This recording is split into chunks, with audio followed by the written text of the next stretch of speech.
So should you chase leads? So we're focused here on somebody you've had some form of contact with. This is potentially outbound.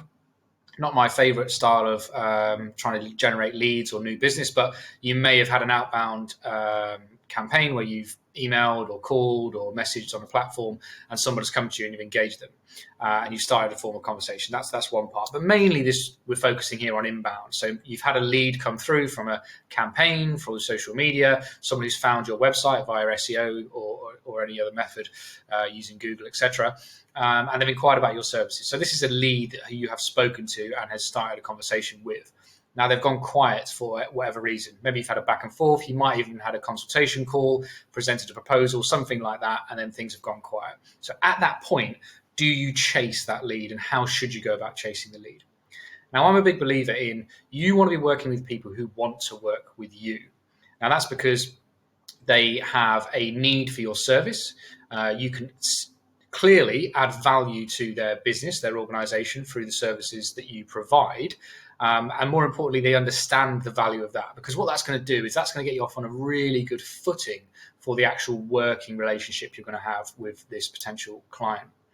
Now, if you feel like it's not quite like that and you're having to chase and force and make the deal happen, A, the deal's very unlikely to happen at that point. But B, even if you manage to kind of move them forward and get them to go ahead, there might be a little bit of hesitance from them still and won't get you off to a great start with the relationship. So I very much don't believe you should chase much. However, of course, you want to sort of follow up with somebody, give it a period of time, maybe a few days after your last communication, and just sort of say, follow up and say, hey, thanks for our conversation so far. Just wanted to see if we were still, if you're still interested in the project. We're very happy to take the step further, and then give them some clear calls to action. So maybe you want to set up a follow-up call.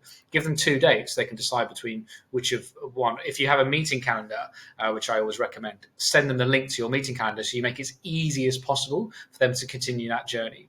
Now that's one follow-up, I would say. After that, you don't want to follow up in the same manner. If it goes another week, and particularly if it's a prospect you'd like to work with, what I would do is then go ahead and send them a message where you're almost sort of saying, that's it now, I will leave the communications in your hands. So you put, and this is where it can be really powerful, this message, sort of saying, it's been great speaking with you. I think we could do some good work together. I'd like to work on the project. Sounds like you're busy. I'll leave it here. And if you still need to speak with me, let me know.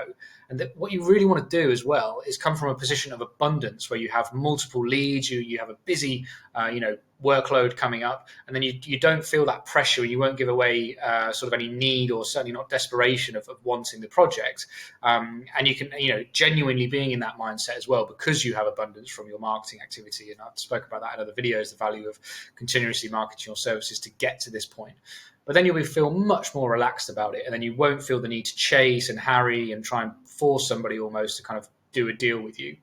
What you'll often find is when you put that email out there, is that they come back on that one. Whereas if you continue to chase, they just think, oh, this person's going to chase me all the time, and then when I am ready, I'll come back to them. But when you kind of put the brakes on and say, I will now step away from the communications, very, very often they'll come back to you and they'll give you an apology for potentially they've been busy, and then they'll either re-engage the process, or they'll say, actually, things have just got a little bit too busy at this moment in time, and they're going to put a pause on it. And that's absolutely fine. Sometimes they'll come back, sometimes they won't. But the key thing is you don't really mind. You're going to continue with your activity, and you don't get into this moment of chasing. That can be frustrating. It can be a waste of your time as well. A very kind of simple process, in my view, of have the communications. If it starts to go quiet, send one follow-up email, kind of giving them the benefit of the doubt, offering an opportunity to speak again, and like I say, sharing your calendar or giving some meeting dates. And then after that point, then cutting the comms off.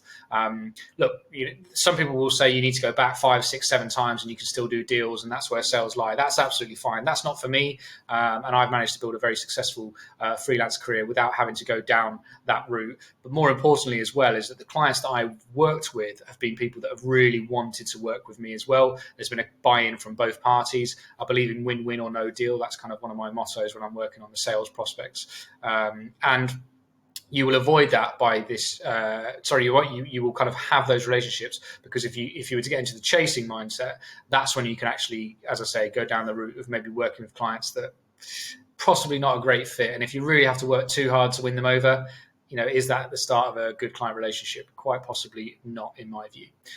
So there you go, a few thoughts on whether you should chase and how you should go about it. If you've got any experience of successfully following up with clients that have maybe gone quiet, do let me know in the comments as well.